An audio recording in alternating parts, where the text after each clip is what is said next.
guys, streaming to you live from Money 2020. So we have here with us Wei from Coins.ph, the CEO and founder. We have Macky from Tether, and we have Ploy also from the Tether team. So maybe you guys can give like a quick intro on each of you. Okay, so my name is Ploy. I am the Thailand and Indochina country manager for Tether. Specifically covering the country in Thai market, and also Indochina would be Laos, and also across border APAC as well. Yeah, so same. My name is Macky. I'm with the global expansion team of Tether, covering multiple countries in Asia.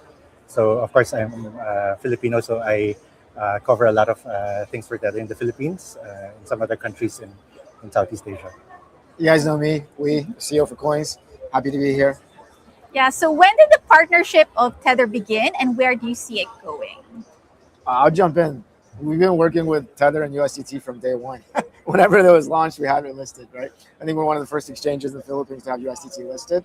But over the last, I think, 3 years, we've been working much more closely as Tether has built out their infrastructure and their expansion into Southeast Asia and into the Philippines specifically. We've done, like many promotional projects for USDT as well as for Tether Gold. And then I think recently we also listed USAT on our platform as well. And we look to, work together, I think, to popularize Tether's products amongst our user base. Yeah, so I mean, our most consistent mode of operating in the country is to work with the regulated exchanges. When with Coins being, of course, the preeminent exchange in the Philippines with the widest coverage, number of users. The partnership has been quite good for us because for us the most important thing with our products and with the technology is adoption. Hopefully leading towards mass adoption and putting it in the hands of as much people as we can, not just crypto native people, but regular people on the street. Yeah, and then speaking on like mass adoption and real use case, maybe you guys can share a little bit more on that. And like, we just launched our multi-asset feature and the ability to pay with USDT locally. Yeah, it's something we're really excited about. So all Coins users, as soon as you update your app, I think iOS users, the update will come through tomorrow.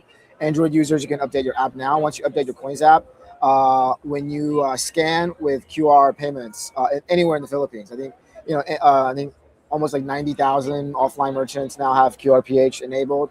That number is going to double and triple as we sort of push, our own merchant acquisition network. But if you have a Coins app, you can basically scan and pay with USDT anywhere that QR is accepted.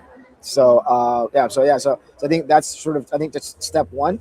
Right now we allow it only for Coins users, but hopefully, as we get more merchant to sort of thinking about it and then wanting to accept it, well, hopefully we can open that up from the merchant end to not just Coins users as well.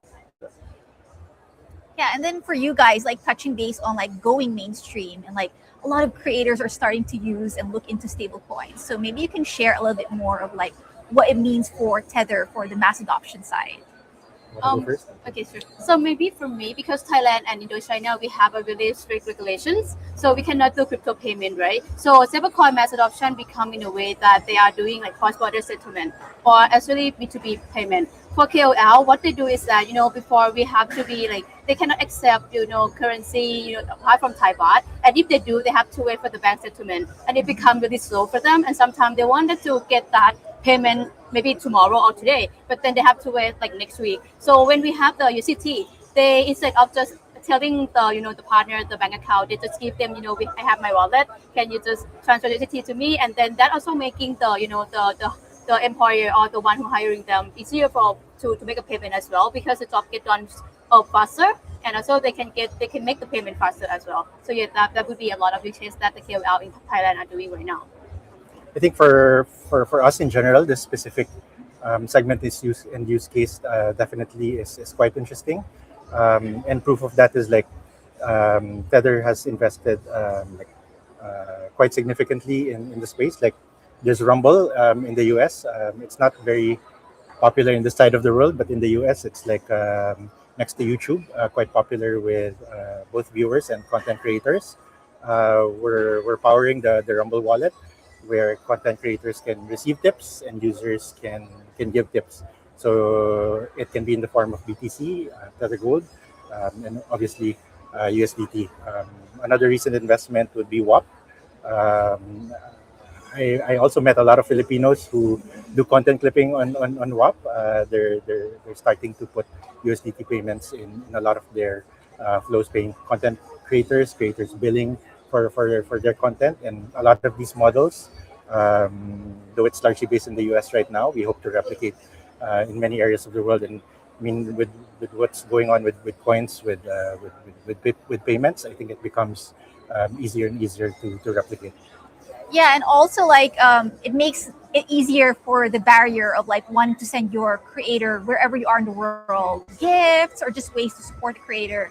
Maybe you can share a little bit more about that way, like what Tether and like stablecoin is bringing and opening up. Yeah, I mean, like what I'm excited about is I think as I think Tether starts to work with more regulated exchanges like us, I think we're actually collaborating together to bring sort of the USDT as a new form of money. I think to basically different communities.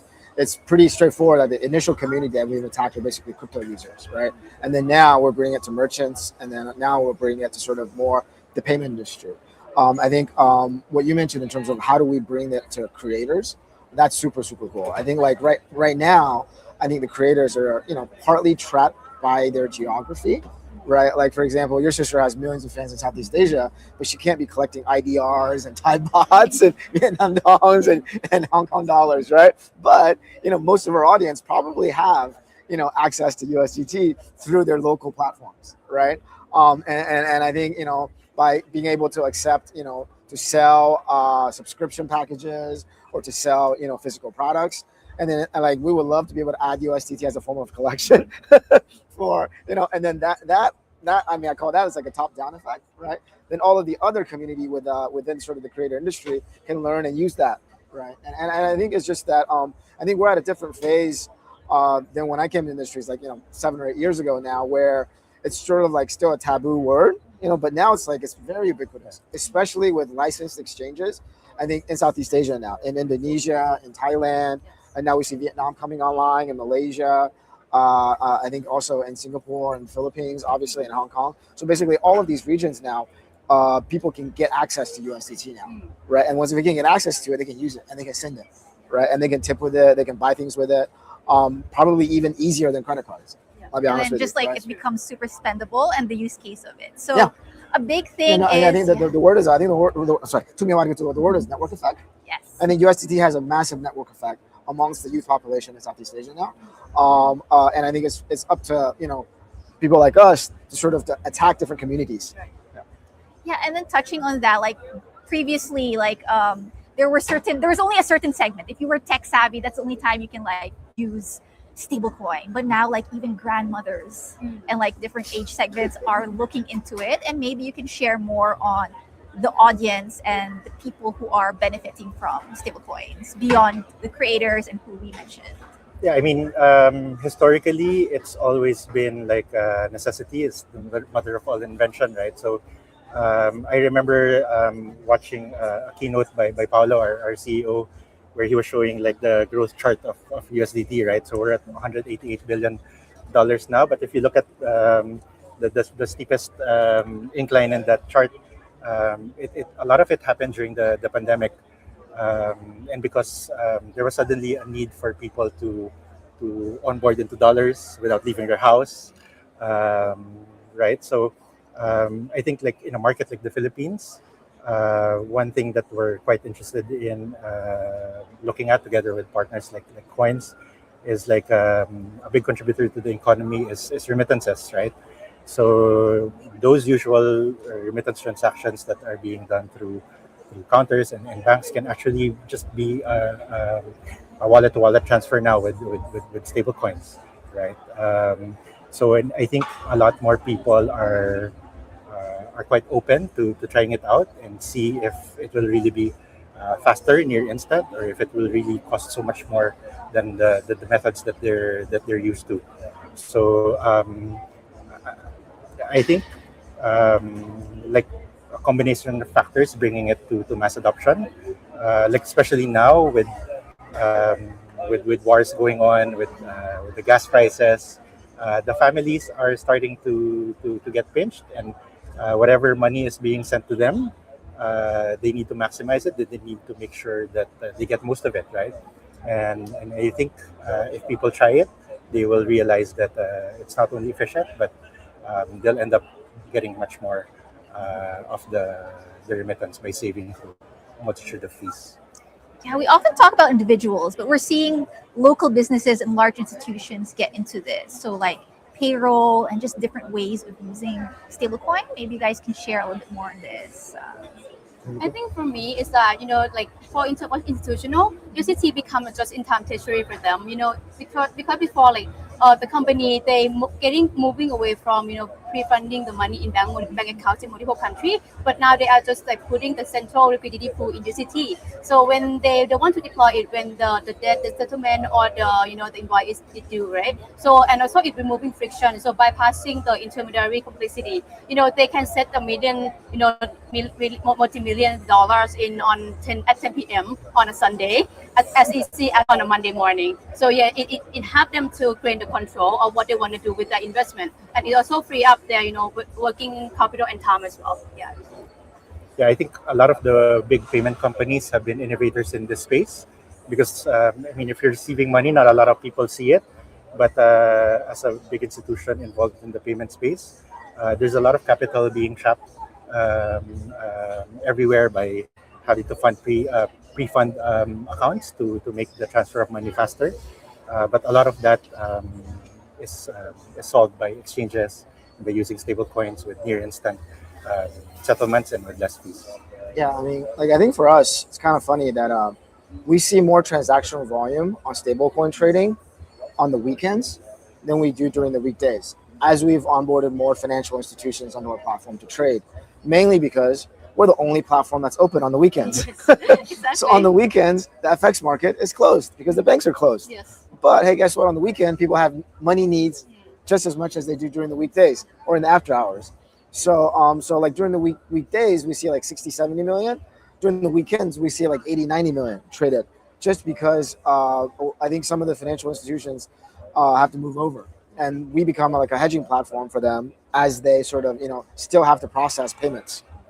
It's also interesting to note, like walking around Money 2020, right, with the booths. A lot of the big guys here with the booths a year ago, 2 years ago, would be very traditional, right? But if you walk around booths today, their logos sit side by side with stablecoin logos, yeah. right? So almost all of them. No, I was at this conference last year.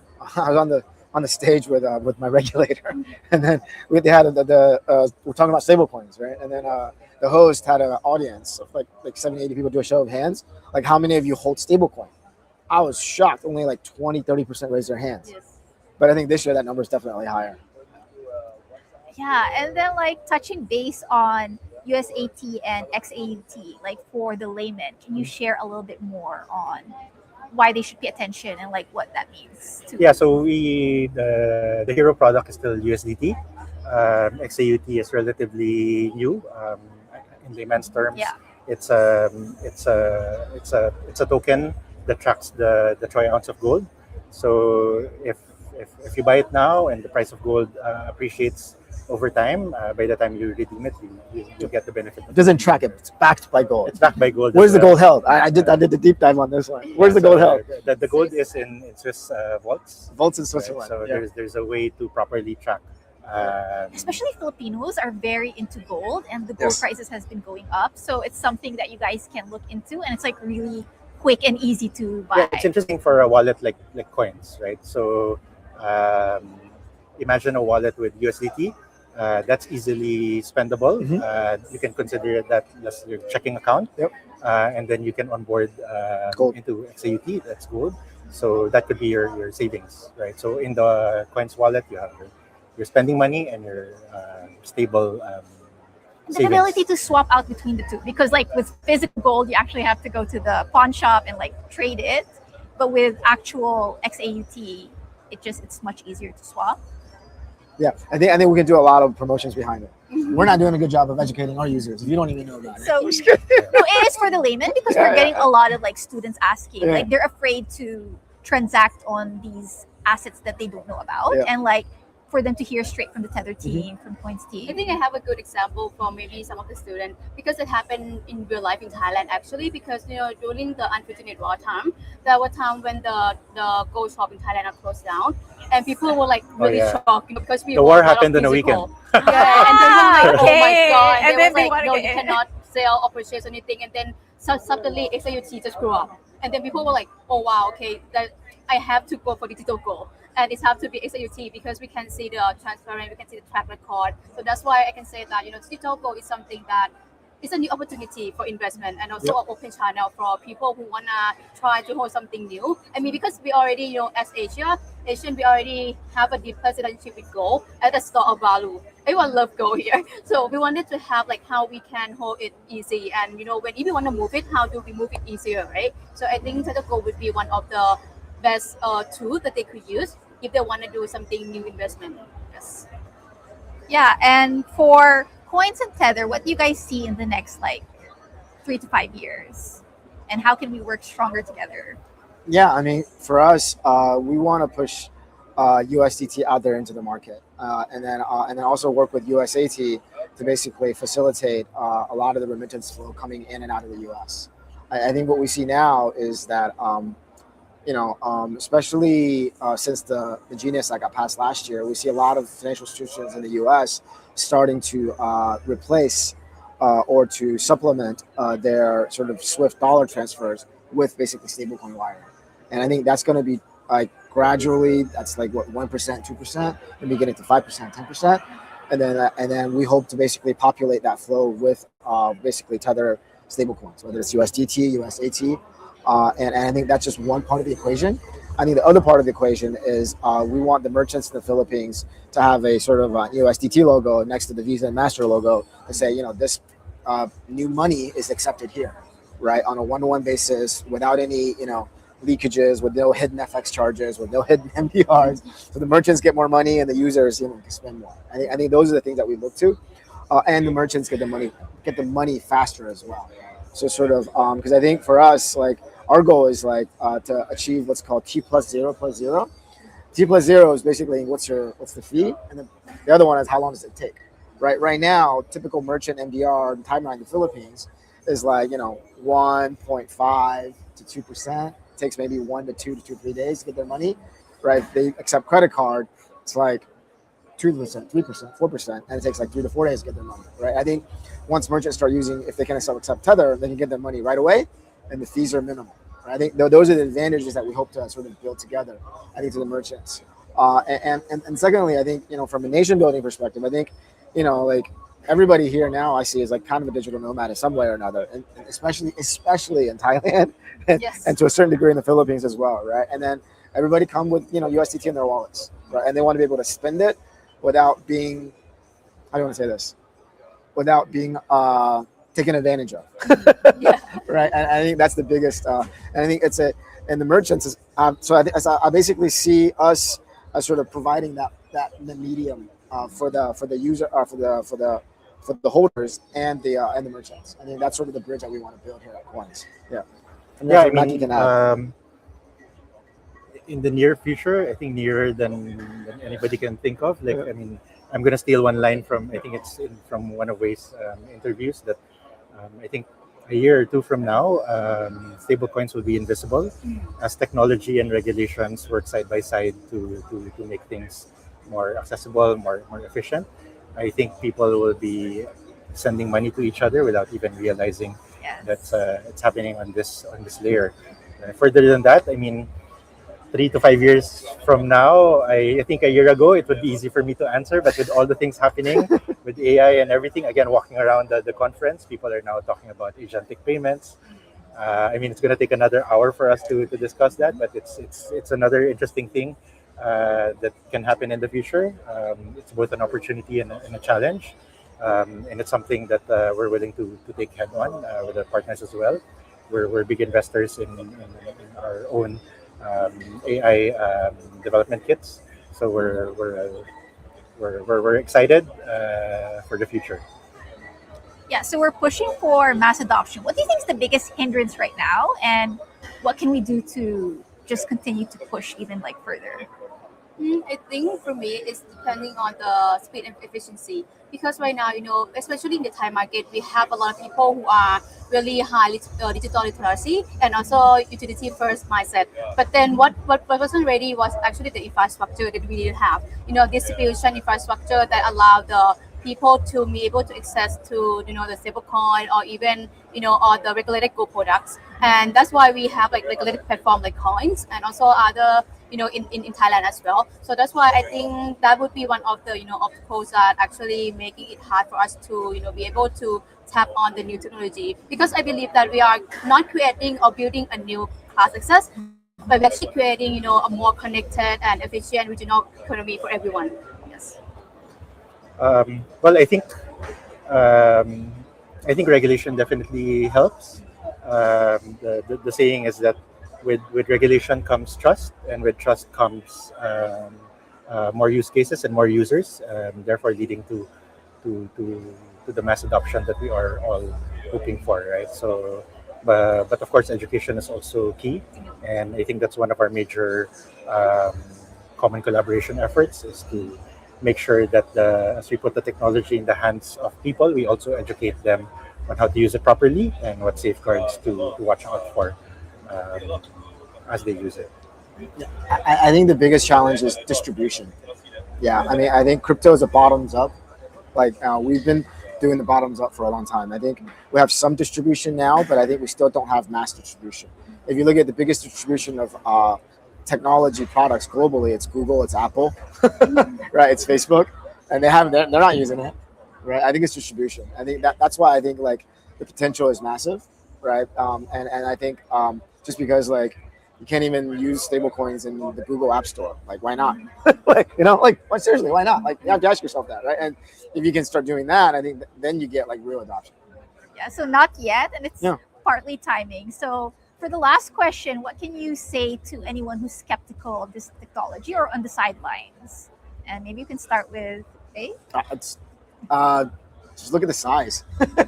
I mean, like stablecoin processed more payment than Visa and MasterCard combined last year, right? I mean, just the size and scale of it, and then the size of Tether's close to $200 billion, right, of basically assets, and then and even the gold products like up to like they're probably one of the top gold holders in the world now as well. I think like what $8 or $10 billion around the size. 140 tons. Yeah, I don't know how much of gold. that is. Yeah, I know that is. Yeah, right. So I just think like the size and scale of this, like I mean, I'd call them like an asset management. It's like a technology enabled asset management platform, right? And I think that's just it's too big to ignore. And I think that's what I would tell people now. I mean, you can ignore us like 2 years ago you can, but now it's like too big to ignore. Yeah, I think you would be surprised. Like, I mean, it's definitely good to be diligent, but it's also important to be like open-minded and be curious. You would be surprised that actually there's a lot of skeptics, and a lot of these skeptics have never even tried opening a Coins account, or have never done a trade, or never tried using the technology, right? So I think it's well, my advice to skeptics is to talk to the Coins people, learn about it, and actually use it and see if it really creates an impact in your daily life. Yeah, because how long can you be staying in the sidelines while you watch like this happen? It's almost impossible. I mean, a year, 2 years from now, I mean, technology will be super crazy. It's a lot of things that are happening, both in the Web3 crypto world. It's hard to ignore. And the government is also paying attention to this, so it's just becoming something you cannot not pay attention to.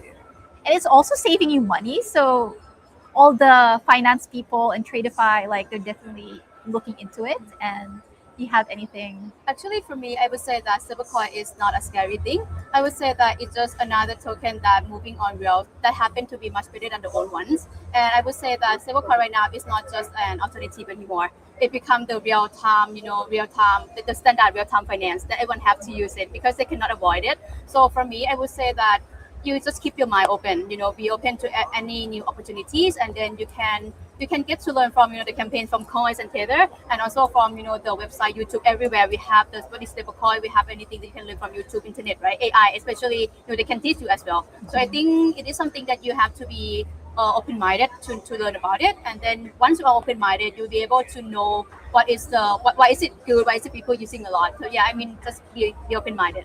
Yeah, and conversations like these, AMAs like these. So that's one of the reasons we're having this. But thank you so much. And yeah, thank you to all the viewers for watching. Thank you. Thank you so much for having me. Thank you. Thank you. Thank you. Yep. Thank you. Thanks, Macky. Thank you, man. Thank you. Thank you. Don't go yet. We'll do one picture. Okay. Amira, get back here.